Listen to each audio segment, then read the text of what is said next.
there's an obvious reason why these people on the right wrap themselves in a very distorted vision of Christianity. From Interfaith Alliance, this is State of Belief. Because they want to make their positions and the positions of the Bible one and the same. And they want to say that to be a good Christian, you've got to follow their political agenda. I'm Interfaith Alliance President, Reverend Paul Brandeis Rauschenbusch in New York City. Historian Kevin M. Kruse is expert at bringing context to some of the events we're witnessing in today's America.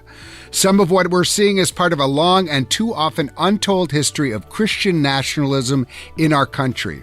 An author, Princeton professor, and commentator, Kevin will be with us to weigh in on where our politics and public religion are headed. And now there are several grassroots groups that are mobilizing primarily new immigrants, Muslims and Orthodox Ethiopians of late, to view the opt-out as gender indoctrination. Tensions are flaring in communities across the country where LGBTQ inclusion in public schools has been weaponized for the benefit of an anti-gay minority.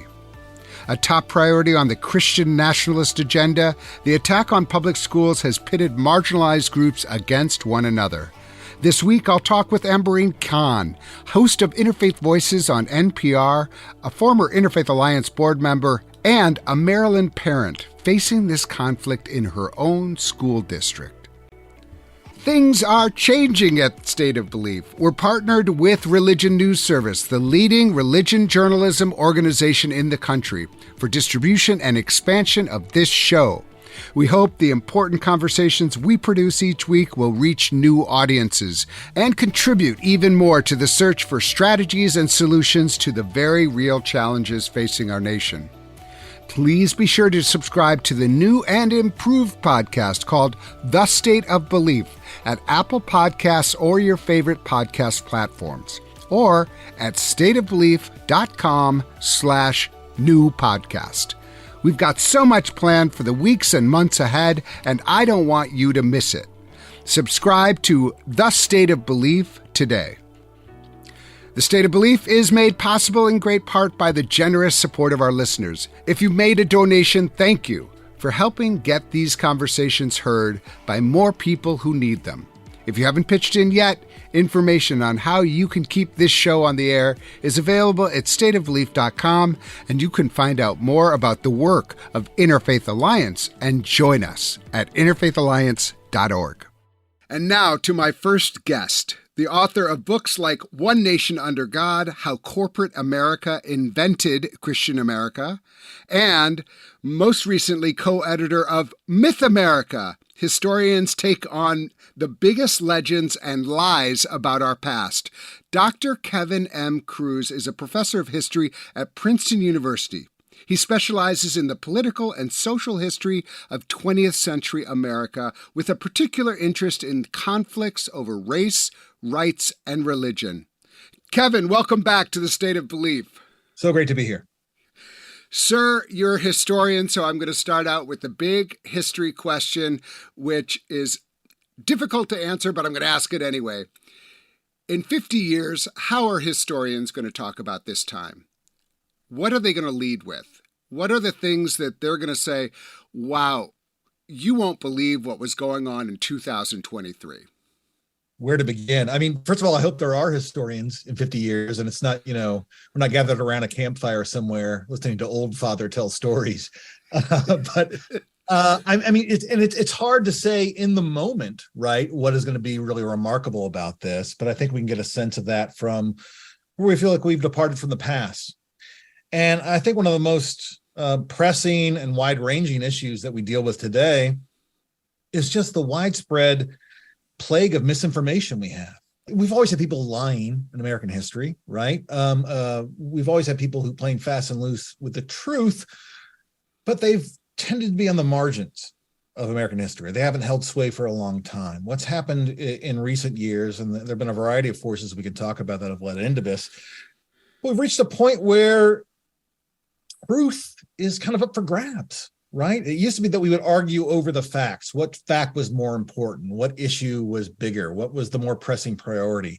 Now we're talking past each other because we're simply disagreeing on basic fundamental facts. And it's not really disagreeing. It's that some people are promoting disinformation. I do think there's blame on all sides, and the internet, it just makes this rampant and all of this. But, if we just use election disinformation and like this persistent hammering that the idea that the 2020 election was stolen, which the lead candidate on the Republican side continues to say is verifiably false by people from his own party and appointees, his own judges. And I just think that, I want to get to Twitter because you're so good at Twitter. I'm like, do they teach Princeton professors how to do Twitter? Because you are like, you are great at it. But you just, you mentioned in one recent tweet, it's not as though this is both sides doing it equally. Like Right. there is a really serious disinformation campaign coming from the GOP right now, which just has to be acknowledged. Yeah, no, absolutely. Yeah, so that book, Myth America, we brought together historians to deal with some of the most pernicious myths that are circulating now. And one of the criticisms we got, a light one, but was, hey, a lot of this stuff you're talking about is on the right. What's going on the left? Well, there's not as much on the left right now. And part of that comes from the fact that when we wrote this book, Trump was still president, and with that kind of bully pulpit was amplifying a lot of these lies out into the political sphere. But a lot of it predates Trump. And we really have seen a movement on the right to really become divorced from truth, to present what Kellyanne Conway called alternative facts. Right. I remember that moment. That moment actually was the most chilling moment. We have alternative facts. I remember it was like Ministry of Truth come to life, right? It was just, and we've seen this in increments, right? Remember in the Bush administration, we saw some of the trends start to begin here. So this did predate Trump. We saw the Bush administration was constantly challenging scientific experts on climate change, on issues like that, right? On the war in Iraq, there was that famous interview with Ron Suskind where I think it was Karl Rove, I don't know if he's ever been identified, who says, look, you reporters live out in the reality-based community. What we're doing is creating our own reality, right? And that's kind of a remarkable departure point. And here we are 2 decades later, and we can see how far down a dangerous path that kind of thinking has taken us. Yeah. I mean, and it has real implications right now because I know that the writer Jeff Charlotte, whose new book, Undertow, I think, we had him on the show, and I consider it one of the most important books out there right now. Just the portrayal of he goes in like he's there, and these going into these kind of militia churches with guns on the altar, and they're preaching things that are verifiably false, like Hillary Clinton is dead and Trump is president, and people are like kind of nodding their head and saying absolutely, or oh, I hadn't thought of it that way before. And this is, I think, what you're talking about is if we're so far apart on verifiable facts, like how do we build a future together? I think that, that wasn't exactly what I expected you to come back with as far as like the future historians. But I think that that does feel like it affects all areas of life. And it's interesting, you started with, if there still are historians, I think like this idea of misinformation, disinformation, it is an attack on places like universities, places like any institution of learning, libraries, anywhere where there's information. And I do think the question of whether or not we'll have those kind of civic institutions or who will control them to what end is really really wild right now. And it's I think basically, and then I'll pitch it back to you. But some of the things that for me has been so disturbing is that things I kind of took for granted, I now no longer take for granted. Yeah.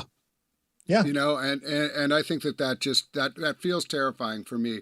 And history is also about like the story we tell about ourselves, and it's the story. And so I want to talk a little bit about the book Myth America. And, we had your colleague, Julian, on the show earlier when it first came out, and it was so great to talk to him. But I did, have a critique, and I'm going to level at you too, is that there wasn't the myth around Christian America. I know. And there was so much great stuff. This is a book that everyone should read because it actually is like it goes back to this point. How do we understand what's true and what has been the lies wrapped around a nugget where, but you're like the expert. I mean, one of the many, this is really a place where you shine is what is our true history? And I would love for you, for the benefit of our listeners who may not have had a chance to read your Substack, we're going to get to that, but you have an amazing Substack called Campaign Trail, which everyone, it's amazing. You can subscribe to this and get smarter. It's really amazing. But you wrote something about Hugo Black and his decision around school prayer. Can you talk about that and this broader question of where religion fits in the history of America, especially this idea of a Christian nation and the, why Hugo Black felt it was so important to argue against prayer in school? So as I talk about in One Nation Under God in depth, which is what that post was drawn from, there's a movement in the 1950s in which America suddenly embraces a level of public religiosity that it hadn't had before. And there had been prayers in various schools, largely in religiously homogenous communities where it wouldn't cause a problem throughout American history. It really becomes a political debate in the 1950s when you get things like the New York State Board of Regents, who control education in the state, crafting an official prayer, which they encourage to be read aloud in schools. And it's a recommendation, but a lot of schools embrace it. And one of the ones that did was in Herrick's, New York and Long Island. And when they do, it immediately causes a real stir in this town, largely as it gets seen as a way for kind of the Catholic old residents of the town to push back against newer Jewish arrivals. It really does kind of bleed into the fault lines there. And so the case of Engel v. Vital, Engel was one of the parents, a Jewish parent in this town. Vitale was the school superintendent, reaches the Supreme Court. And the case here, it's often misconstrued. It certainly was in the press when it came out that the Supreme Court had banned all prayer from schools. What it's really about is they banned the state from writing and implementing prayers in the school. And so if you understand that really crucial detail about the school prayer case, it takes on a really different set of dimensions. And Hugo Black recognized this. And Hugo Black was somebody who, he came from Alabama. He had been a Sunday school teacher for adults at his Baptist church and a deacon. And in keeping with what was at the time the Baptist tradition in the mid-20th century, he was at the forefront of a movement calling for the separation of church and state.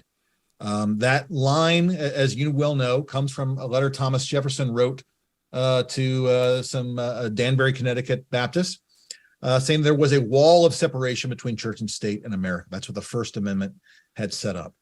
And as Black knew, Jefferson was absolutely right on that. Again, these debates about whether or not America is a Christian nation, well, the originalists like to go back to the text a lot, but they don't on this point, right? And it's crystal clear. Crystal. Not just Jefferson's letter. That's the thing. And you've been so helpful on this, like the Treaty of Tripoli, the First Amendment. The Treaty of Tripoli, by the way, if people don't know it, it's a very fascinating treaty that was in 1796 that basically starts with the language. As the United States is in no way founded on the Christian religion, we have no reason to be at war with Muslim nations. And it's right, just like, right. The letters like that, like the Washington letter to the Hebrew congregation, all of these are like, there is no Christian nation at the founding. That Treaty of Tripoli, launched by George Washington, signed by John Adams, ratified by a Senate that was still about half full with people who'd helped draft the Constitution, speaks pretty clearly to the founders' intent. Right. And again, just go to the Constitution itself, right? All the references to religion in the Constitution are ones that purposely keep religion at arm's length, right? The First Amendment, even just the non-establishment clause. You don't really need to go further than that. Yeah. But I think that, one of the things that just, with the Hugo Black is is so moving is that he really felt he was protecting religion. Yeah. Yeah. But he Absolutely. Was painted as someone who was attacking religion. And that's exactly what he lays out. And this, I think, why as an historian, I really like that ruling so much, because he works like an historian. He has his clerks running to the Library of Congress, getting all sorts of text. It's a length, by the sixth draft, it's a lengthy opinion about kind of the long history of religious oppression in the Anglo-American world from the 16th to the 18th centuries. And he says, look, this is what the founders were escaping. They knew that when religion and the state intermingled, religion suffered, right? And so in order to have all religious liberty flourish, we've got to keep the state out of this business. And again, that was very much in keeping with the tradition of the Baptist faith and many other Protestant faiths at the time.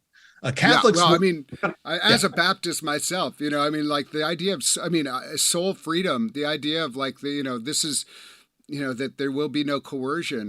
This is really, really important. And I think, I think, what really struck me in that Substack that you have, it's called The Campaign Trail, Kevin Kruse Substack.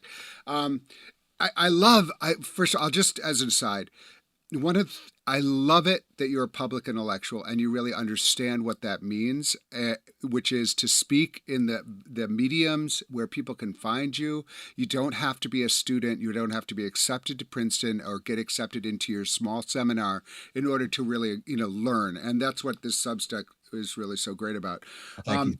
But, I think I think we're there again, where there is this small section, and we're right now, that we've come up with a label called Christian nationalists, which is like about a political power grab that uses the rhetoric of Christianity. They try to take the Bible, take the flag, and say, okay, we're holding that. Yeah. And I think it's just the opposite. They're trying to subvert both, frankly. And I know you have sympathy for that position. I want to give you a little tidbit that you never have heard about Hugo Black.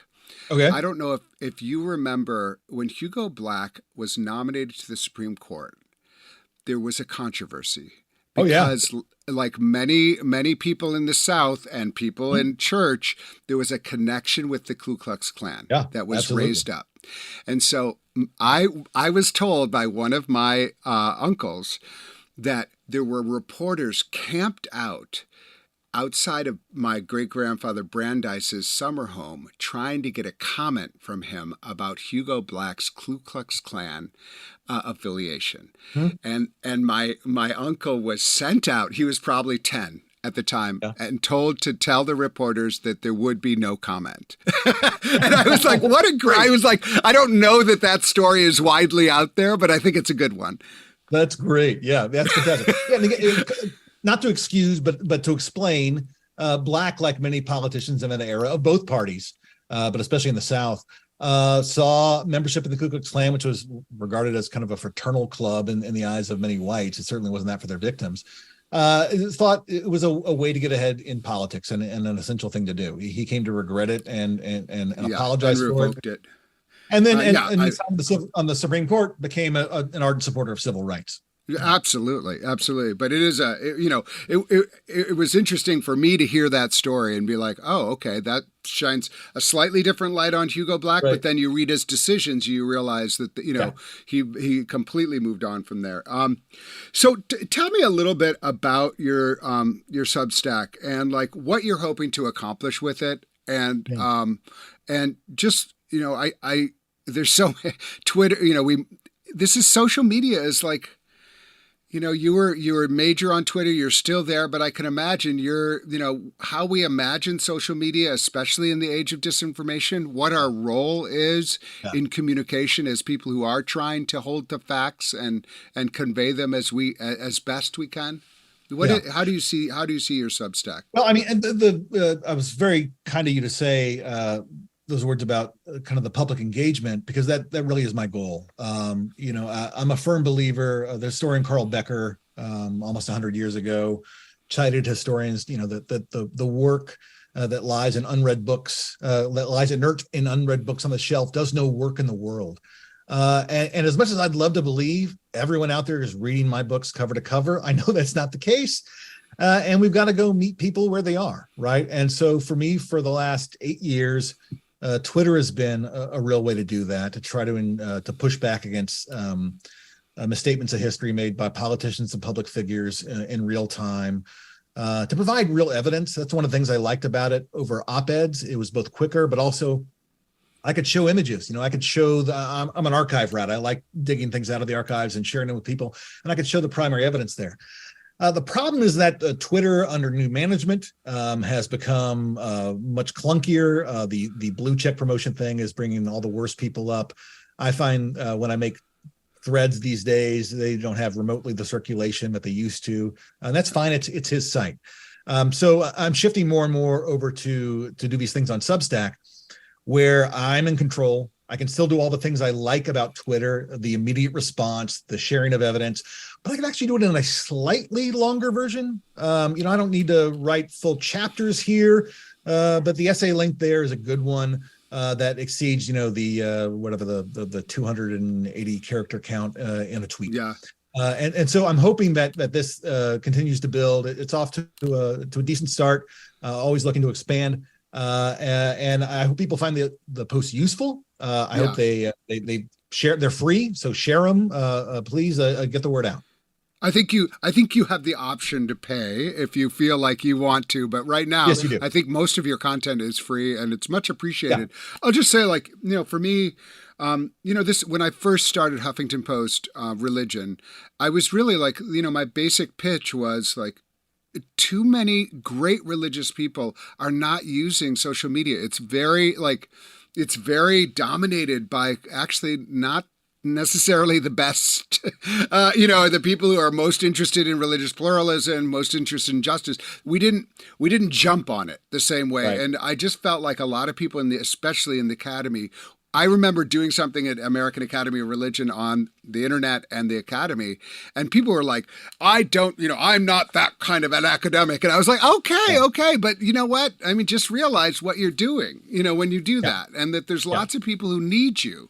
They need your wisdom, So anyway, that's I just really appreciate it. And that's kind of the tradition I come from. The academics in my family tried to be in the public square as much as possible, using the equipment that they had or the technology that they had. You named it the campaign trail. Do you imagine this following the upcoming campaign and offering insights and trying to, truth tell and fact check and all those good things? Yeah, exactly. And again, I see this picking up what I have done in Twitter, and my Twitter account started in the spring of 2015. Right before that presidential cycle started. And I sunk my teeth into that. We're at the same moment in the cycle now.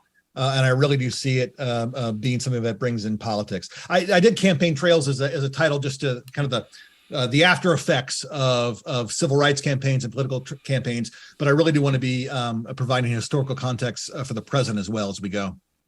Yeah. I mean, what is your, give us your perspective on the upcoming campaign as you see it now. And, Peter Mansour, do you know him? Yeah. He's a fabulous guy. And he went out fantastic. On Twitter saying Trump will never be the nominee by the time it gets to the first, and I was, so I've actually taken that and brought it into family situations. Do you guys think he's going to make it with all the indictments? I'm curious, where do you see, both in the Democratic side and the Republican side, where do you see the state of play right now? Yeah. Well, the Democratic side is I think, pretty straightforward. Barring something catastrophic, Joe Biden is going to walk to the nomination. The Robert F. Kennedy challenge is having its moment now, but it's going to dissipate. I think as more people realize he's more than a name and some of the actual positions he's had and the people who are associated with him, I think Democrats are going to kind of run screaming from that. He's not going to get much of a traction. Incumbent presidents never debate their challengers, so he's not going to have that weigh in. I respect Peter a lot, but I'm not sure I agree with that sentiment that Trump won't be the nominee. And I say so because what we've seen is with every indictment so far, his support has gone up. And again, this is that thing we talked about at the start, the kind of alternative reality that some people are in. His base sees these charges as irrelevant. They both sides it. They've invented some bizarre conspiracy about Joe Biden that they're trying to push. They see any attack on him as a sign he must be doing something right. They are doubling down on him. And who's the alternative? I mean, DeSantis is shown he's not really ready for prime time, and his numbers are fading. And he's tried to be a kind of a clone of Trump. The rest of the field is getting more crowded every day. And as a result, I think it's going to look just like 2016, where the not Trump vote is divided between about 12 different candidates and no one gets any traction and they all cancel each other out. Yeah. So I mean, I think Chris Christie is trying to actually, he's trying, yeah. And probably he's helped by the calendar and the fact that New Hampshire is pretty friendly to him. Yeah. So there might be a moment. But my guess is that Trump's going to refuse to debate anybody. He's talked about refusing the main debates against Biden. Yeah. I mean, so he might as well just, right. Right. And again, he's the front runner. He has, unless they all, show up at his rallies in chicken suits like they used to with George H.W. Bush, they're not going to shame him into doing anything. Right. So no, that's right. Probably blow him off. Yeah. I want to spend just a minute on DeSantis because I just feel as far as Christian nationalism go, he's like the embodiment of it. He is using Christian rhetoric. I mean, to use Ephesians, talk about the armor of God, and then replace the devil with the left.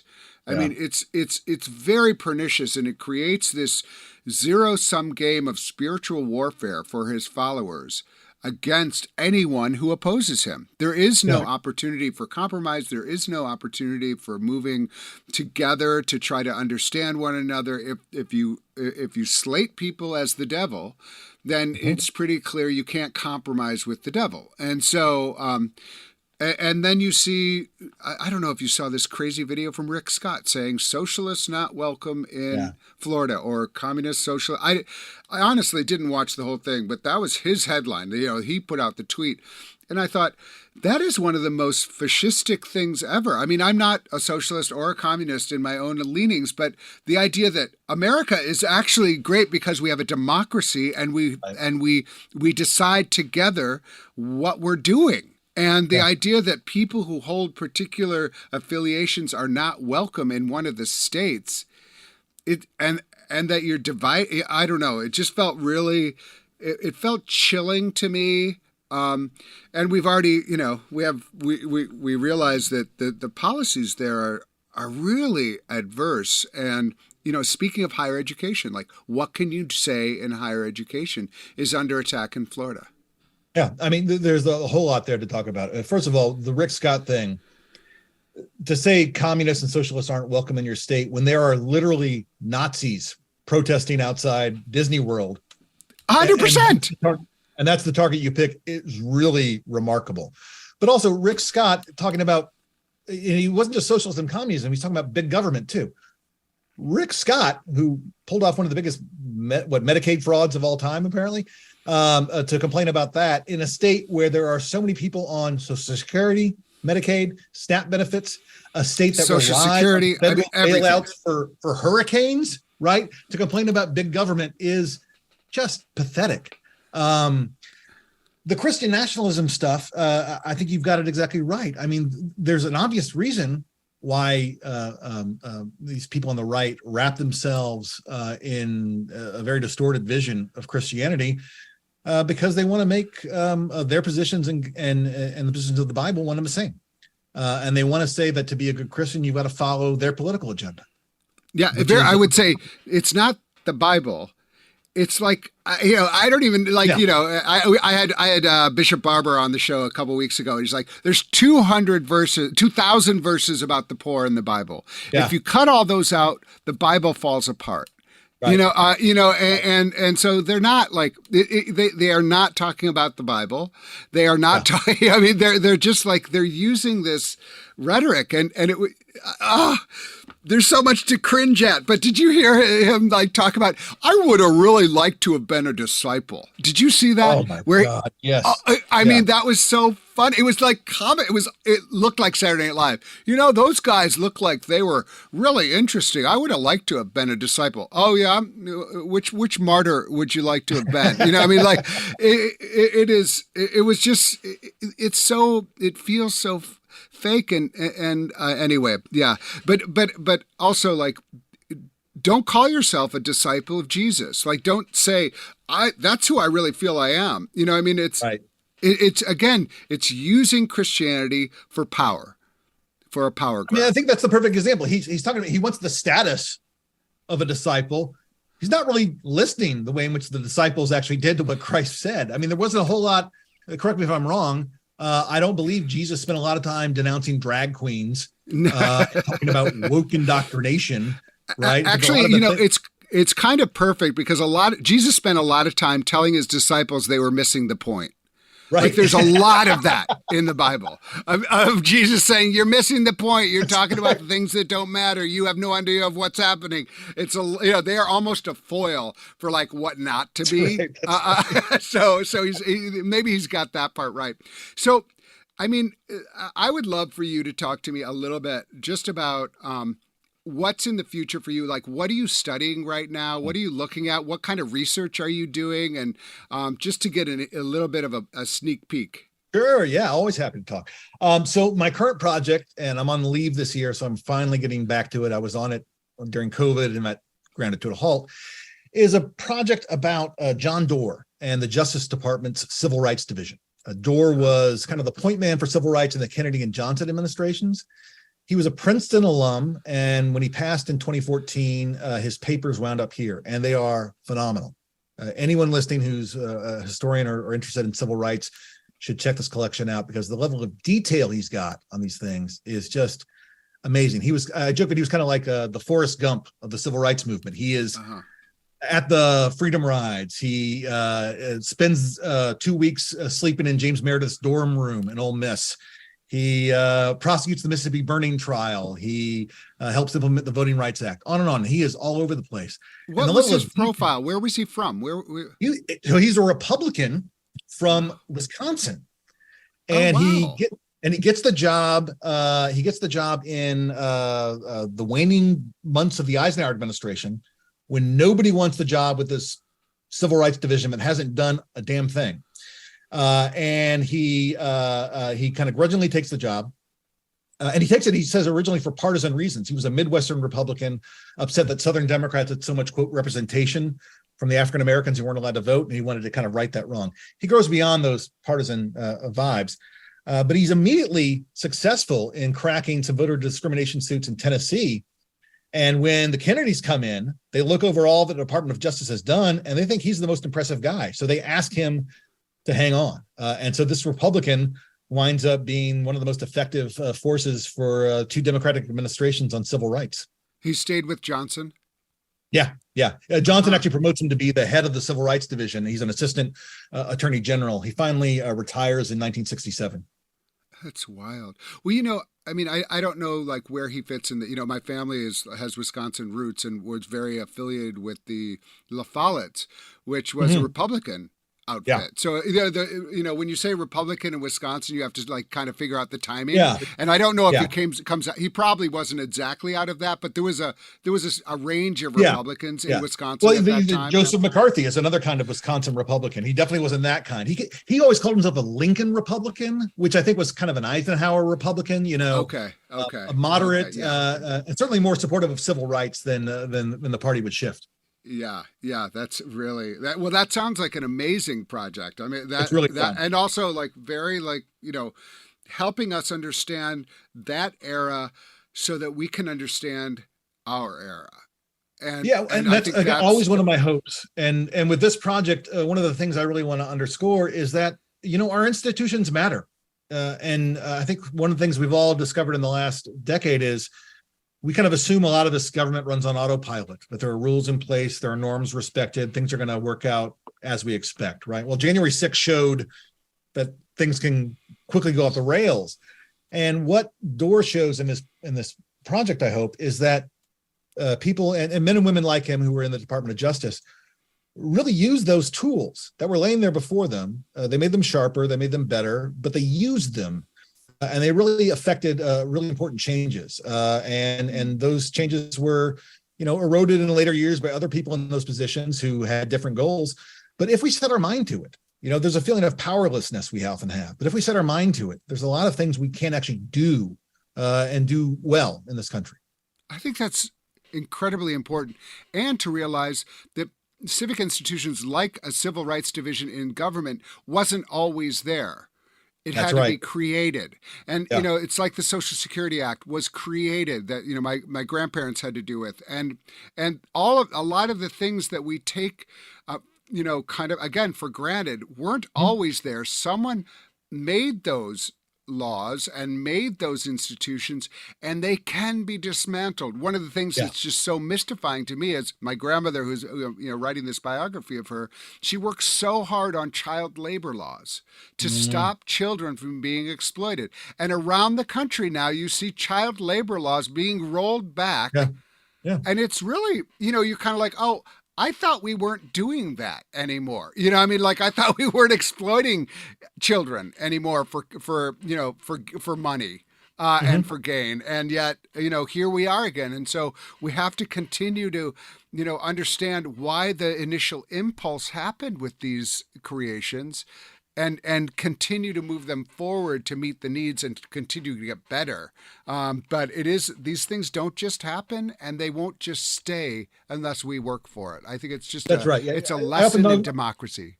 Yeah, I often note on Twitter, people, liberals and leftists like to quote Martin Luther King Jr. talking about the moral arc of the universe is long, but it bends towards justice. I like to remind them, he didn't sit back and wait for it to be bent, right? He rolled up his sleeves and worked to make that happen, right? And that's the lesson here. It can be done, but it's not going to happen on its own. No, that's right. We have to be part of the bending. So I like to ask people on this show to end with the question: what gives you hope right now?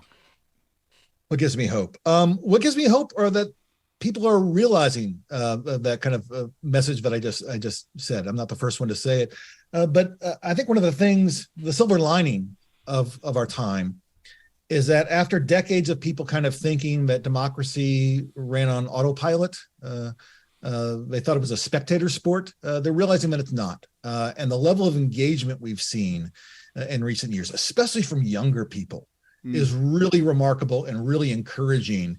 And I sound like Whitney Houston. I believe children are the future, but I do. I think they're giving us some signs of hope here. And so I'm really encouraged by the seeds of what seems to be an important change. As an historian, I'm always resistant to judge things as they're shifting because I know they can change very quickly. But I do think we're seeing the growth of a really important new movement in this country on a variety of issues, on climate change, on gun control, on economic inequality, on race, gender, sexuality. There's a whole lot of issues on which the ground is changing beneath our feet. And we're seeing a lot of resistance and a lot of pushback and a lot of efforts to roll the clock back, I think because people who are resistant to these changes realize that there's a real change coming.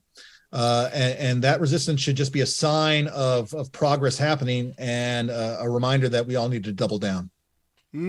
I think that's so right. And I love that, this is the theme of young people giving people hope is you're not the first. It is almost consistent.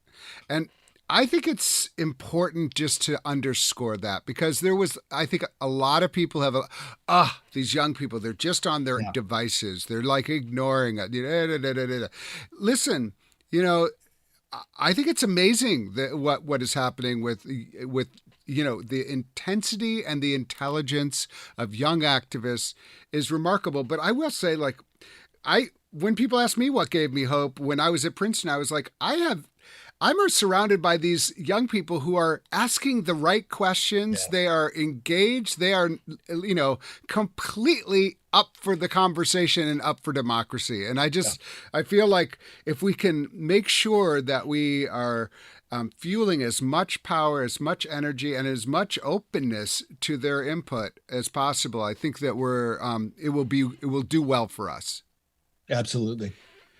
Dr. Kevin M. Kruse is professor of history at Princeton University. Find his campaign trails insights at Kevin M. Kruse. I'm going to spell it KevinMKruse.substack.com. Kevin, thank you for being with us on State of Belief. It's an absolute pleasure. Great seeing you. Coming up next, Ambereen Khan. She's witnessing firsthand how Muslim parents are getting drawn into an anti-gay campaign in Montgomery County, Maryland public schools and causing divisions in the community. If you miss any part of today's program, you can hear full episodes of State of Belief anytime on our website. You're listening to The State of Belief, where religion and democracy meet.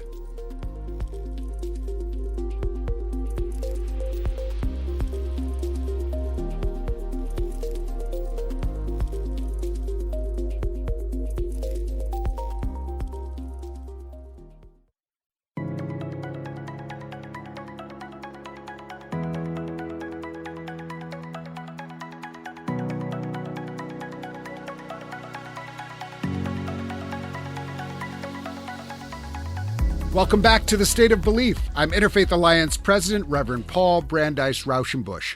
Joining me now is Ambereen Khan, host of Interfaith Voices program at NPR, a former Interfaith Alliance board member, and a Maryland parent facing a conflict in her own school district. Ambereen, welcome to The State of Belief. Thank you, Paul. It is a pleasure to be here. You have been a leader in interfaith work. You have an amazing show, Interfaith Voices. Everyone should check it out. It is so beautiful, deeply spiritual, relevant, and important. And so this is kind of your bread and butter. You do this, and now it's kind of happening to you. You're part of a conflict. In broad strokes, what's happening in Montgomery County? So, Paul, what's happening in Montgomery County, which is right outside the nation's capital, we're a really large and diverse school district. And like many places, after 2020, school officials began questioning and examining the curriculum. Are we as inclusive as we can be? And part of that process was looking at the various books that are part of the English language arts program. So in January of 2023, this year, there were 6 books that included LGBTQ characters in the stories, like Puppy Pride, a book that's for kindergarten. And those 6 books were approved. Well, what started happening is Moms for Liberty in Montgomery County was raising concerns. They were flagging this as inappropriate. They were calling it sex ed. They were calling it gender indoctrination, and they wanted the books removed. Then they wanted to encourage families to opt out of listening or reading and classroom discussion. So here's what happened. Schools were starting to hear from parents that were concerned about these books, and to kind of address the issue on a case-by-case basis, teachers and principals were letting kids be pulled out of the class during an English conversation about a book. When the school board discovered that this was happening and the protests were growing, it realized that, wait a minute, you can't opt out of math or biology. You can't opt out of English class. You can't opt out of language arts. By law in Maryland, the only thing you can opt out of, that families can opt their children out of instruction, is sex ed and family life curriculum, which is by state law. So the school system said, wait a minute, we're clarifying the policy. You can't opt out of English language arts. You can't opt out of circle reading time. And that's when Moms for Liberty started organizing and reaching out and engaging with other groups. And they engaged with the Council of American Islamic Relations, which is a national organization. Their Maryland organizer started working and trying to find support. And now there are several grassroots groups that are mobilizing primarily new immigrants, Muslims and Orthodox Ethiopians of late, to view the opt-out as gender indoctrination, which is what they're saying. There have been now 3 large protests, each one growing outside the school board system. I've been attending those meetings to try to understand what's happening and interviewing people. And there's a lot happening here. But part of what this story is about is an absolute misinformation campaign about what is being taught in the schools. And it's also a story of, how people are in some ways leaning into and tapping into fear, and also using religion in a way that divides a community, that divides a school system. I just wonder, what does it mean to opt out of education? What does it mean to opt out of a conversation about difference? You said that people can opt out of what is essentially sex ed. These are not sex ed books. These are about characters who are different. And I think that, what feels to me the most kind of sad about this is that we're seeing now a kind of bifurcation that we've really tried hard not to have, which is what happened to your son? Oh, are all Muslims anti-gay? Or, and I think that this is, it's another sign of the fraying of our cultural contract. I mean, how do you understand this as an interfaith activist? I think that it's interesting that the interfaith kind of dimension of this. Montgomery County is a really unique place. The county as a municipality in the school system is home to not just 2 or 3 cultures. We're home to people who come from 158 countries and who speak over 100 languages. And the religious diversity is there as well. We have so many different cultures engaged in our communities. And Paul, I was a PTA president for several years in my local elementary school because it was really important to me to be involved in the schools. And what I experienced when my kids were in elementary school was that when you bring people from different experiences who have different contexts for how you engage with schools, you have to have a space for people to understand the system, to learn the process, and to talk to each other. People come from different countries of context where ideas are different, where acceptance looks different. I mean, I feel like in Montgomery County, what has made us such an amazing community and why I have called it home for over 2 decades is because the ethos has been one of listening and learning and being okay, being a little uncomfortable.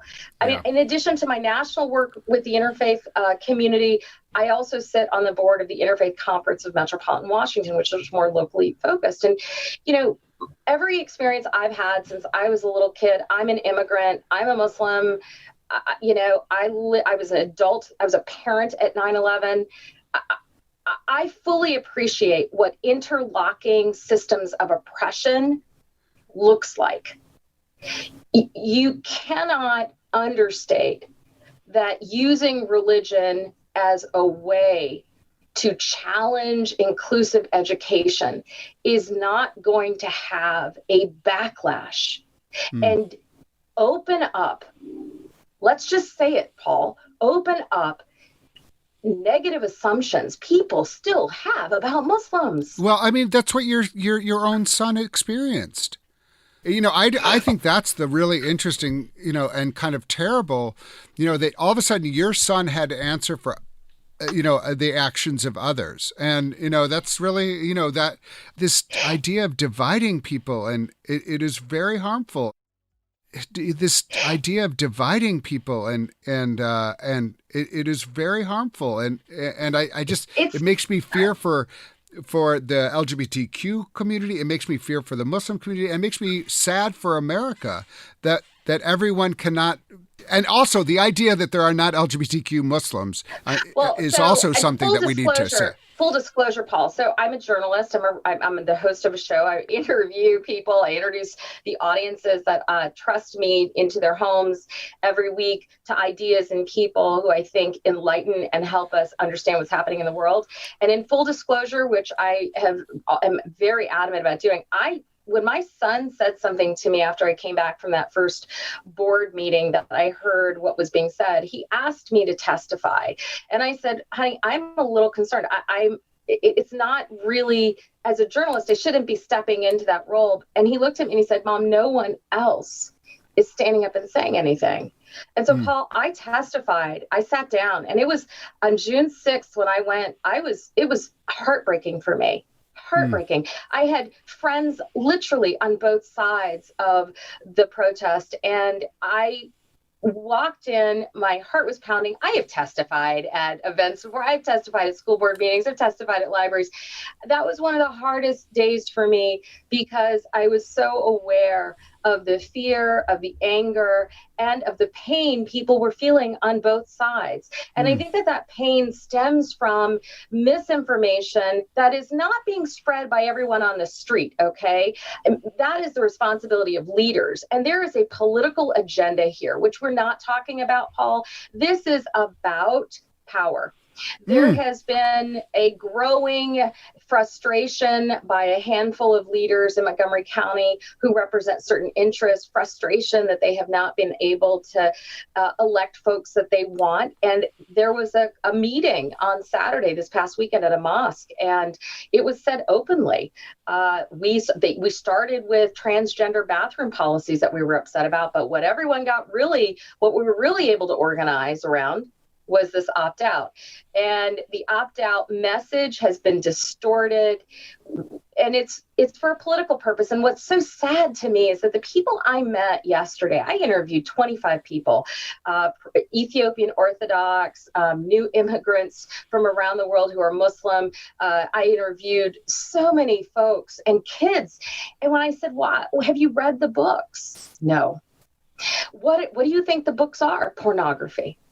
What do you think will happen? Well, they're teaching sex to 3-year-olds and to 4-year-olds. And I didn't argue. I was trying to listen. And what I heard and I saw in the eyes of mothers and fathers was this impassioned sense of a need to defend their children and to protect their culture. And I think that genuine pain that they're feeling is something we cannot ignore. And we can't just demonize.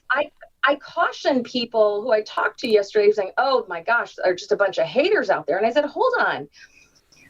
I think we have to listen to what they're saying. And if somebody is not informed and being actively misled and told that this is sex ed as opposed to books in a curriculum that are part of English class, they're not talking about the things that people think. Right. There's fear that's generated all this, that before we dive deep into our camps and tribes and open up the stereotypes and tropes that we have, let's pause and listen. And there was a portion yesterday at testimony that was heartbreaking, and I saw it happen.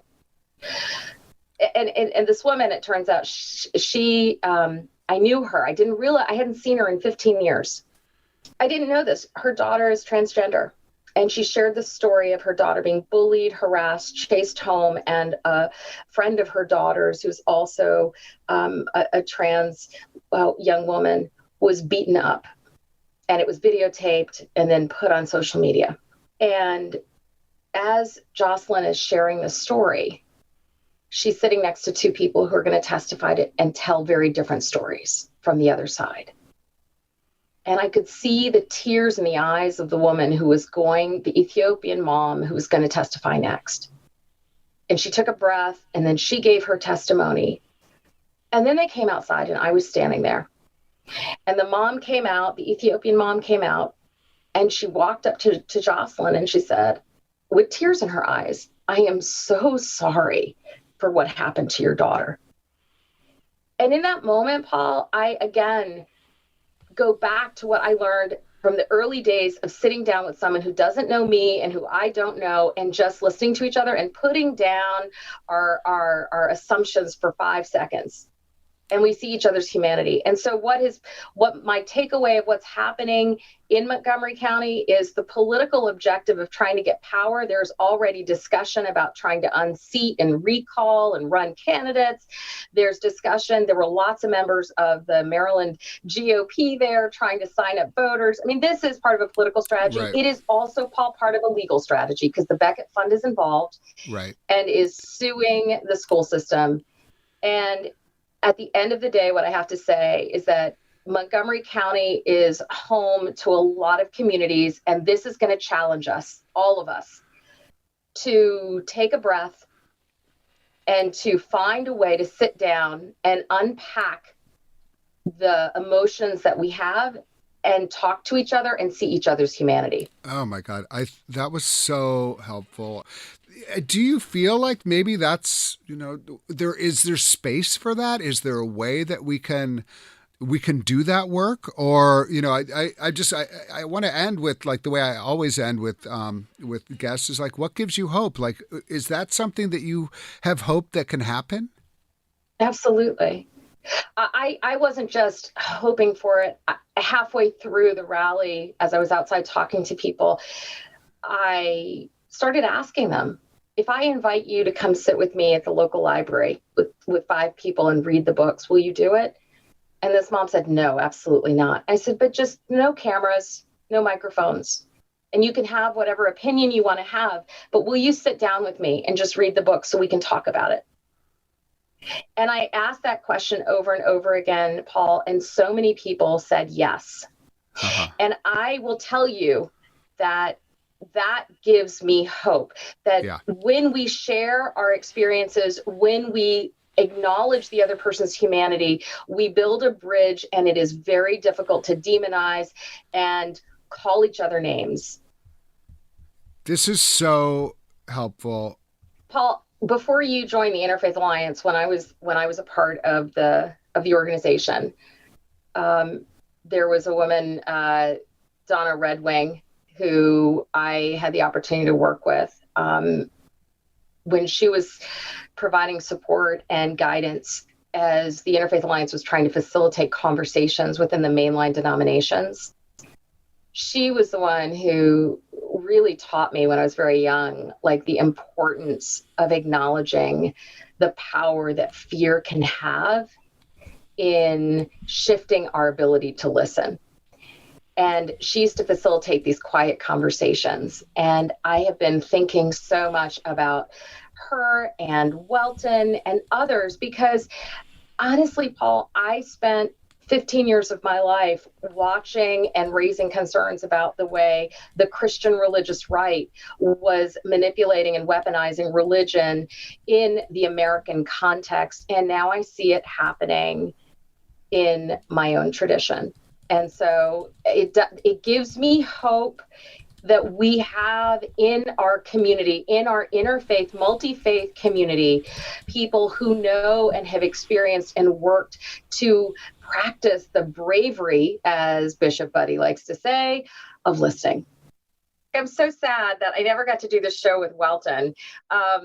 The day before he passed, it was the first Montgomery County school board meeting I had attended for this issue. I'm a frequent flyer at these board meetings.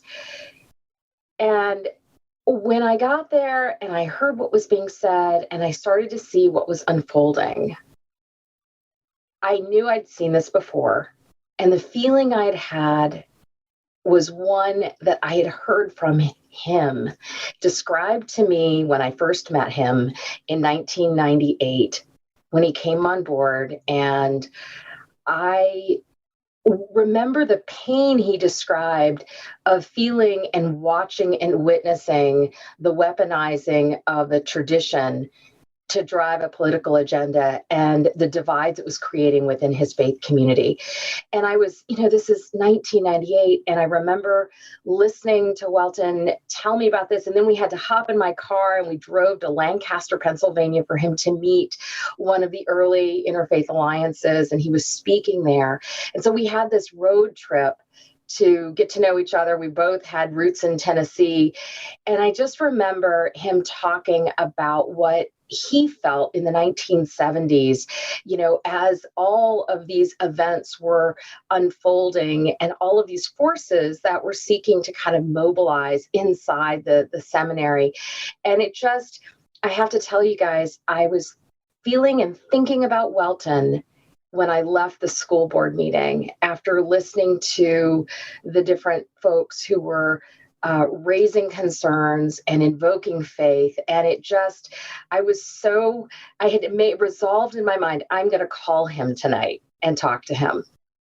And then the next day I saw that, and I was so sad and so aware of the loss that we're all kind of experiencing when we lose the elders in our respective faith communities who have witnessed and watched and experienced history that still holds lessons for us today. So I just wanted to share that with you. Thank you. Amberine Khan is the host of Interfaith Voices on NPR. Amberine, thank you so much for joining us today. Thank you for having me. It's been a pleasure. I hope to be back. And that's all the time we have for this week's The State of Belief. Please be sure to subscribe to the new and improved podcast called The State of Belief at Apple Podcasts or your favorite podcast platform, or at stateofbelief.com/new podcast. Subscribe to The State of Belief today. We need your help keeping The State of Belief on the air. I hope you'll consider being a partner in this crucial work by making a financial contribution today. Information on how to donate is available at stateofbelief.com. That's stateofbelief.com. And you can also be part of making sure informative and encouraging voices like these are being heard by sharing this program with family and friends. Let's get more people listening and more people taking part both on and off the air. And join the conversation. Follow us on Facebook and Twitter at State of Belief and share State of Belief with the people in your life. The views and opinions expressed on this program do not necessarily reflect those of Religion News Service or Religion News Foundation. State of Belief is produced by Ray Kirstein and is a production of Interfaith Alliance. Become a member today at interfaithalliance.org. And be sure to join us next week. I can't wait. Until then, I'm Paul Rauschenbusch on The State of Belief, where religion and democracy meet.